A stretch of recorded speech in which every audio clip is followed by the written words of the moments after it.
I'm standing here with two of my colleagues at Apex in San Diego to learn more about the Hermes initiative. Håkan was newly appointed the chairman of the Hermes initiative. Could you tell us a little bit more about what this initiative is all about? Started about 3 years ago. We have decided to make a next generation of a SMIMA board transport protocol.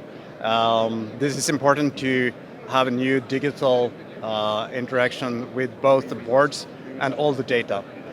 Together with 60 companies, we have now released the third version of the standard, integrating a lot of new functionality based on the experiences from the different companies. Okay. And Mattias, you're a product manager for SMT equipment. Could you tell us what the Hermes initiative means for you? Well, I would say that Hermes will enable a much higher degree of automation in an SMT line.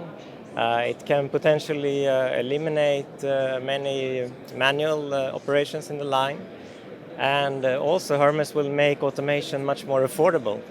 It can potentially eliminate the need of barcode scanners, for example, at various positions in the line. So to summarize, you can say that Hermes is one of the key building blocks in an intelligent factory. Interesting. Håkan and Mattias, thank you for sharing.